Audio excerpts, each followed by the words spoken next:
Stephen, ഇപ്പോൾ അവിടുത്തെ സാഹചര്യം എന്താണ്? പോലീസുകാരെല്ലാം നിലയുറപ്പിക്കുന്നു. പ്രതിഷേധക്കാർ മടങ്ങാൻ തയ്യാറാകുന്നുണ്ടോ?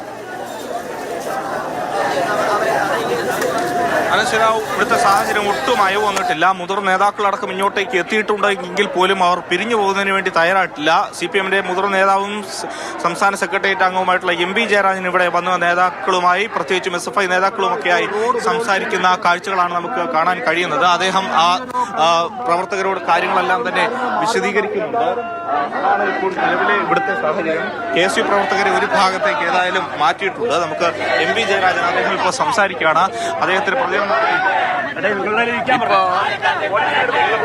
ധീരജിനെ കൊലപ്പെടുത്തിയ കൊലയാളിയായ കോൺഗ്രസ് നേതാവിനെ DCC അംഗമായി തെരഞ്ഞെടുത്തതോടുകൂടി ഒരു ഭരണത്തിന്റെ അഹങ്കാരത്തിലാണ് അവരിപ്പോ ഉള്ളത്. യഥാർത്ഥത്തിൽ ഒരു പ്രകോപനമില്ലല്ലോ. സെനറ്റ് ഇലക്ഷൻ SFI വിജയിച്ചു. വിജയിച്ചവരെ സ്വീകരിച്ചുകൊണ്ടുള്ള പ്രകടനം നടത്തുന്നതിനിടയിൽ SFI പ്രവർത്തകന്മാരെ ആക്രമിക്കേണ്ട കാര്യം എന്താ? നാമമാത്രമായ KSU പ്രവർത്തകന്മാരെ പോലീസിന് നീക്കം ചെയ്യാവുന്നതേ ഉള്ളൂ. അവര് കല്ലെറിയുന്നവരെ സംരക്ഷിക്കുന്ന പോലീസ്. ഇതാണോ ചെന്നിത്തലയുടെ പോലീസ്? ഇത് ഒരു ന്യായവുമില്ലാത്ത ഒരു കാര്യമാണ്. SFI പ്രവർത്തകന്മാരെ ഏകപക്ഷീയമായി KSUവിന്റെ ക്രിമിനൽ സംഘവും ഒപ്പം പോലീസും ചേർന്ന് വേട്ടയാടുകയാണ്.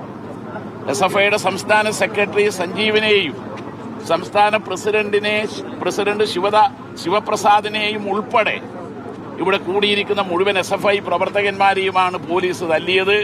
KSCക്കാർ കല്ലെറിഞ്ഞത്.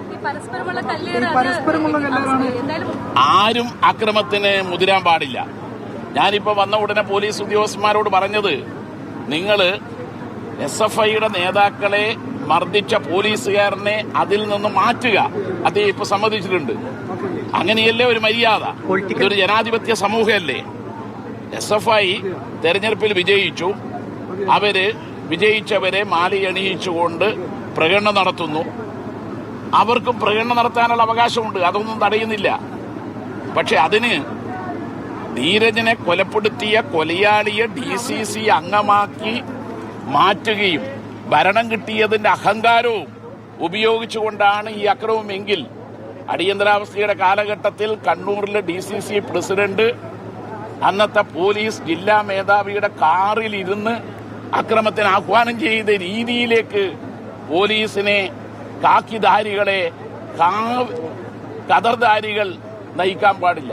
ഈ അക്രമം ഒരിക്കലും അംഗീകരിക്കാൻ കഴിയില്ല.